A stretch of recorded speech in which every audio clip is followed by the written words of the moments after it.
So hello friends, स्वागत छ तपाईँहरूलाई मेरो युट्युब च्यानल अस्मिन भ्लग्समा। सब ढिलो नगरिकन भिडियोलाई सुरु गरौँ।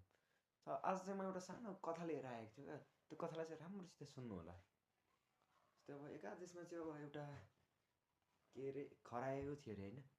खरायो बाटो गइरहेको थियो अरे क्या। जस्तै अब बाटो हिँडिरहेको थियो अरे। उसले बाटामा उसले अब फेरि अर्को बाघ भेटेछ अरे क्या। बाघले उसलाई भनेछ अरे, ओइ तँलाई म खान्छु भनेछ अरे। अनि खरायोले भनेछ अरे, मलाई नखानु भनेछ अरे।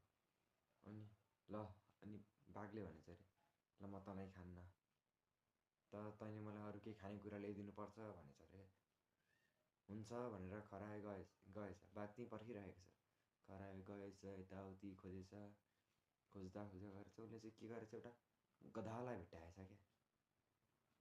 अनि गधालाई भनेछ, गधा तिमीलाई त बाघले बोलाएको छ भनेछ क्या। अनि गधाले सोधेछ, किन बोलायो मलाई भनेछ। तिमीसँग कुरा गर्नु छ अरे भनेछ। अनि उसले हुन्छ म जान्छु भनेर गधा गयो अरे क्या।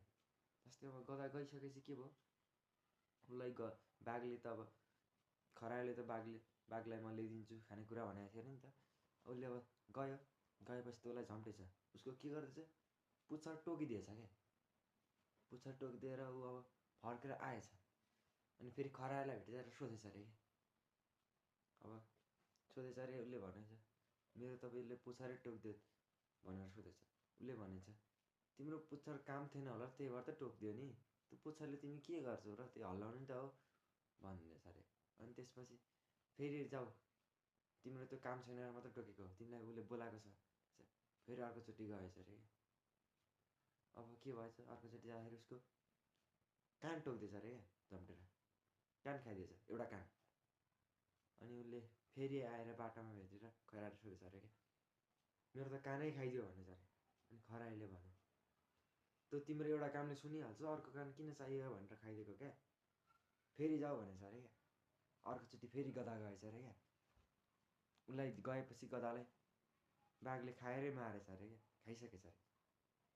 यो चाहिँ अब किन भनिरहेको छु भन्दाखेरि, जस्तै अब तपाईँलाई अब उसले खरायोले सुरुमै अब उसले जा भनेर एकचोटि भनेर उसलाई उसको पुच्छर खाएर आएपछि उसले आफै बुझ्नु पऱ्यो नि त।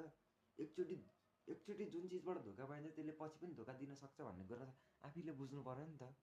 जस्तै अब कसैले तपाईँहरूलाई त्यसरी धोका दिइरहेको छ, अब एकचोटि के गर्छु भन्छ, अर्कोचोटि फेरि त्यही दिन सक्छ नि त। एकचोटि भोगेपछि त चित्नु पऱ्यो नि त। अब त्यो जाने गधा उस्तै मूर्ख हो नि त। अब उसले खरायोले भनेको मानेर जाने मान्छे ऊ चाहिँ मूर्ख।